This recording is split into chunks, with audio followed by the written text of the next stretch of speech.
स्वागत है दोस्तों आप सभी का आपके यूट्यूब चैनल एग्ज़ाम पैरा पर। मैं DRX रॉबिन सिंह फार्मासिस्ट एक बार फिर से आपके लिए लेकर के आया हूँ फार्मासिस्ट के क्वेश्चंस।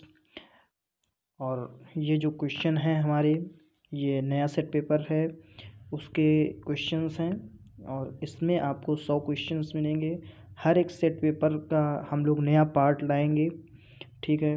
तो शुरू करेंगे हम अपना आज का ये सेशन। हमारा पहला क्वेश्चन स्टार्ट होता है जा करके, which among the following is stored in light resistance container. देखिए आपको बताना है कि कौन सा ऐसा मेडिसिन है, कौन सी ऐसी मेडिसिन है जिसको हम लोग लाइट रेजिस्टेंट कंटेनर में रखते हैं, जिसमें लाइट जिस कंटेनर में इंटर ना कर पाए। तो आपको आंसर करना है एड्रेनलिन। देखिए एड्रेनलिन क्या होता है, एक ऐसी मेडिसिन है जिसको हम लोग लाइट रेजिस्टेंस कंटेनर में रखते हैं, यानी जिस कंटेनर में डायरेक्ट सनलाइट ना पड़े, ठीक है।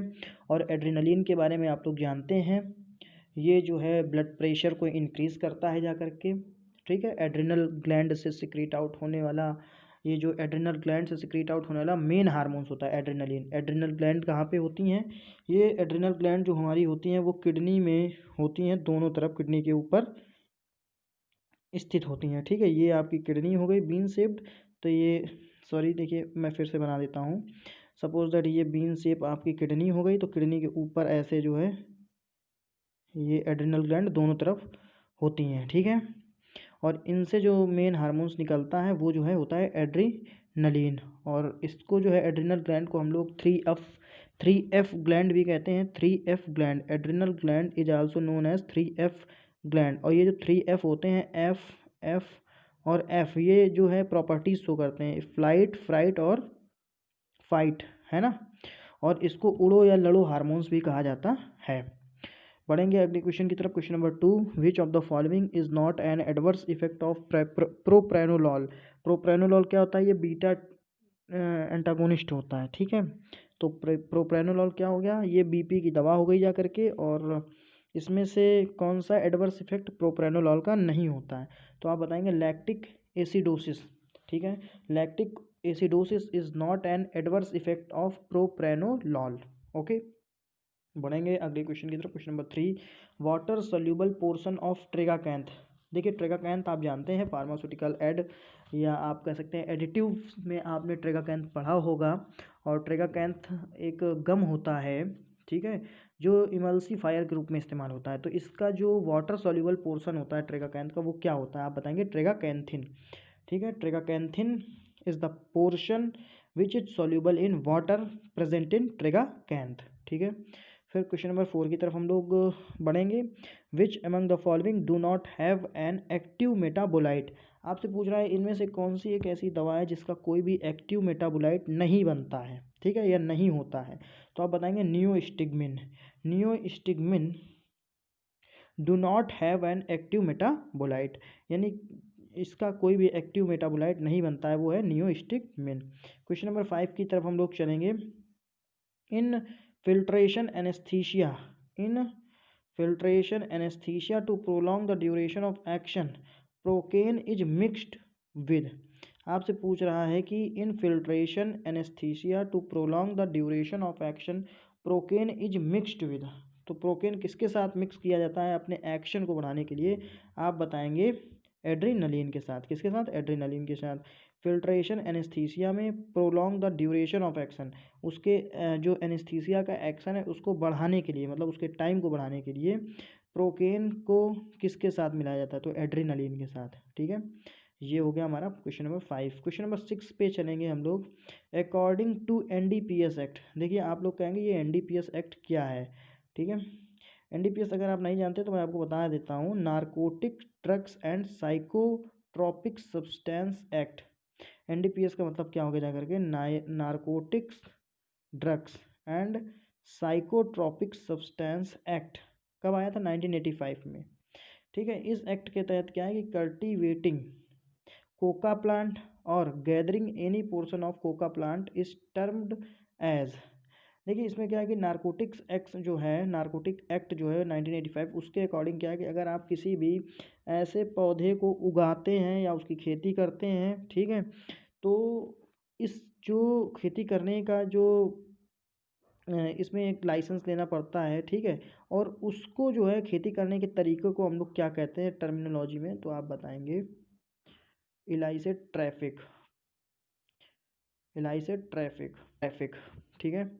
यानी according to narcotics drug and psychotropic substance act 1985, जब भी हम किसी भी कोका प्लांट को, ऐसे प्लांट्स को जो कि ओपियोइड्स होता है, जाकर के नशीला कोई भी प्लांट है उसको अगर हम उगाएंगे, उसकी खेती करेंगे, तो उस खेती करने के लिए एक वर्ड निर्धारित है, उसको क्या कहेंगे इलाइसिट ट्रैफिक।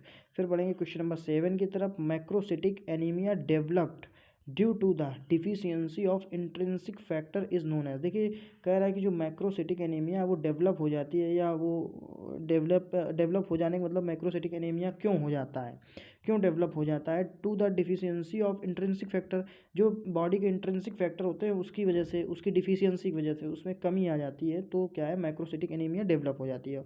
और किस चीज़ की कमी आ जाने पर, तो आप बताएंगे विटामिन B12, विटामिन B12 की कमी से हो जाता है मैक्रोसिटिक एनीमिया।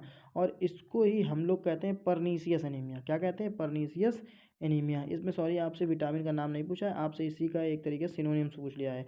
तो macrocytic anaemia developed due to the deficiency of intrinsic factor is known as pernicious anaemia, ठीक है। इंट्रिंसिक फैक्टर की वजह से हो जाता है। और किस चीज़ की कमी हो जाती है, तो आप बताएंगे विटामिन B12 की कमी हो जाती है। ये भी दोनों क्वेश्चन है, ये भी क्वेश्चन बहुत इंपॉर्टेंट है कि परनीसियस एनीमिया किस वजह से हो जाता है, तो आप बताएंगे विटामिन B12 की कमी से या साइनोकोबालामिन की कमी से। और ये जो क्वेश्चन पूछ रहा है वो ये कह रहा है कि मैक्रोसिटिक एनीमिया, इसमें आपको बता दिया कि macrocytic anaemia developed due to the deficiency of intrinsic factor, मतलब इंट्रिंसिक फैक्टर की कमी की वजह से मैक्रोसिटिक एनीमिया जो है डेवलप हो जाती है। इज नोन एज, ठीक है, इज नोन एज, या इसको कह देना चाहिए कि इज आल्सो नोन एज, इस एनीमिया को हम किस दूसरे और नाम से जानते हैं, तो है परनीसियस एनीमिया। आपको ये समझना है कि मैक्रोसिटिक एनीमिया को दूसरा जो नाम दिया गया है वो दिया गया है परनीसियस एनीमिया। क्वेश्चन नंबर 7 हम लोगों का हो चुका है। क्वेश्चन नंबर 8 पे मूव करेंगे। Which of the following is not used to ligate large blood vessels, which of the following is not used to ligate large blood vessels, आप बताएंगे अम्बिलिकल कॉर्ड। क्वेश्चन नंबर 9 पे हम लोग move करेंगे। Theophylline is a non competitive inhibitor of, आपको बताना है theophylline जो होता है एक नॉन कॉम्पिटिटिव इनहिबिटर होता है किस चीज़ का, आपको बताना फॉस्फोडाइस्टरेस, ठीक है, फॉस्फोडाइस्टरेस कैटेगरी का थियोफाइलिन एक नॉन कॉम्पिटिटिव इनहिबिटर होता है, ठीक है। तो यानी theophylline is a non competitive inhibitor of phosphodiesterase. देखिए कुछ क्वेश्चंस को दोस्तों आपको रटना ही पड़ेगा, ठीक है, आप उनको रट लीजिए, ज़्यादा बढ़िया है, क्योंकि रट लेंगे तो सीधे वो याद हो गया। अगर आप उस पर माथापच्ची करेंगे तो ज़्यादा टाइम देंगे और तैयार करेंगे कम, ठीक है। तो कोशिश ये करिए कि ज़्यादा से ज़्यादा क्वेश्चन पढ़िए आप, क्योंकि क्वेश्चन हमेशा रिपीट होते हैं। थ्योरी मत पढ़िए आप ज़्यादा, क्वेश्चंस को पढ़िए, जिस क्वेश्चन पर डाउट हो आप उसको पढ़ सकते हैं, ठीक है, डीप में जा करके। क्वेश्चन नंबर 10 पे चलेंगे।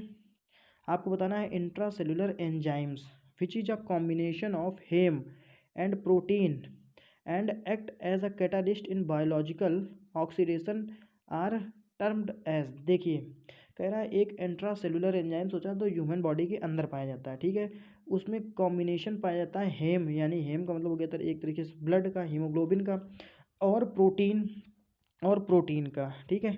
And act as a catalyst, और एक तरीके से कैटालिस्ट की तरह वो काम करता है। कहाँ, बायोलॉजिकल जो ऑक्सीडेशन होता है बॉडी के अंदर, जो ऑक्सीडेशन चलता रहता है उसमें कैटालिस्ट की तरह काम करता है। उसको आर टर्म्ड एज, उसको क्या टर्म दिया गया है, तो आप बताएंगे साइटोक्रोम्स। साइटोक्रोम्स नाम का एक एंजाइम होता है जो कि कॉम्बिनेशन होता है जाके हेम एंड प्रोटीन का, और एक्ट करता है, एक्ट एज अ कैटालिस्ट, ठीक है, act as a catalyst in biological oxidation system, ठीक है, बायोलॉजिकल ऑक्सीडेशन सिस्टम, उसको हम लोग कहते हैं साइटोक्रोम। क्या कहते हैं, साइटोक्रोम, ठीक है। तो क्वेश्चन नंबर 11 पे चलेंगे हम लोग। अमीनोफाइलिन, थोड़ा जूम करेंगे। Aminophylline is a stable mixture of theophylline with which of the following, देखिए कह रहा है जो अमीनोफाइलिन होता है एक स्टेबल मिक्सचर होता है थियोफाइलिन के साथ एक और कंपाउंड होता है।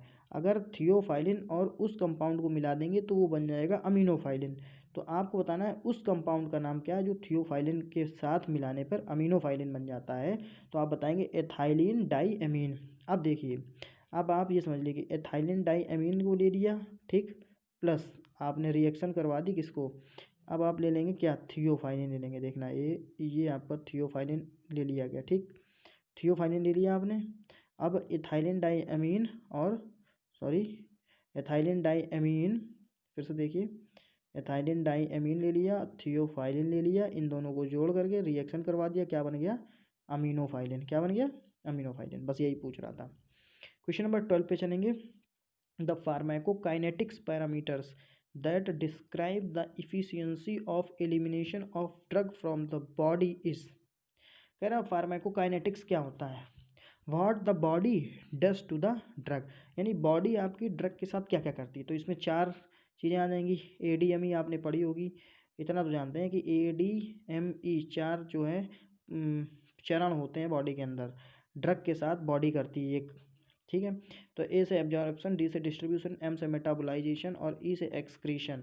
यानी पहले उसको एब्जॉर्ब करेगी, फिर उसको डिस्ट्रीब्यूट करेगी, फिर उसको मेटाबोलाइज करेगी, फिर उसको एक्सक्रीट आउट कर देगी बॉडी से। तो इसमें कह रहा है कि फार्माकोकाइनेटिक्स पैरामीटर्स में से एक होता है describe the efficiency of elimination, यानी ड्रग का एलिमिनेट करना, यानी उसको बाहर निकालने का, फ्रॉम द बॉडी इज, आप बताएंगे क्लियरेंस यानी एक्सक्रीशन, उसको कहते हैं क्लियरेंस, एक्सक्रीट आउट करना, क्लियर कर देना, ठीक है। क्वेश्चन नंबर 13 पे चलेंगे। Drug containing saponin glycoside as major constituent, कह रहा है ड्रग जो कंटेन करता हो सैपोनिन ग्लाइकोसाइड को एज अ मेजर कॉन्स्टिट्यूएंट, यानी उसके मुख्य पार्ट के रूप में, यानी कोई ऐसी दवा है जो कंटेन्स करती है सैपोनिन ग्लाइकोसाइड मेजर फॉर्म में, यानी ज़्यादा से ज़्यादा मात्रा में सैपोनिन ग्लाइकोसाइड प्रेजेंट होगा, तो आप उसको कहेंगे ब्राह्मी। ब्राह्मी जो होती है वो सैपोनिन ग्लाइकोसाइड कैरी करती है, कंटेन्स करती है और ज़्यादा से ज़्यादा मात्रा में। तो यानी drug containing saponin glycoside as a major constituent आप बताएंगे ब्राह्मी, ठीक है, क्या बताएंगे, ब्राह्मी। फिर पढ़ेंगे हम लोग अगले क्वेश्चन 14 नंबर पे। With of the following is an additive drug combination, थोड़ा गलत प्रिंट हो गया है, विच of the following is an additive drug combination, आपको बताना है ऐसी कौन सी ड्रग है जो कॉम्बिनेशन में चलती है, ठीक है, और कॉम्बिनेशन में चल के वो एक दूसरे के प्रभाव को एडिटिव का मतलब बढ़ा देती है जाकर के, ठीक है। फिर तो आप बताएंगे एम्लोडिपिन प्लस एटिनोलॉल। देखिए एम्लोडिपिन देखिएगा आप लोग ज़्यादातर एटिनोलॉल के साथ चलती है, और ये दोनों बीपी को कम करने वाली दवाएं हैं।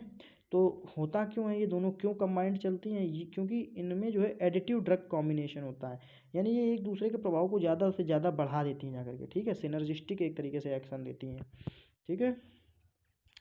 फिर बढ़ेंगे क्वेश्चन नंबर 15 की तरफ, जो कि हमारा लास्ट क्वेश्चन है आज के इस वीडियो का।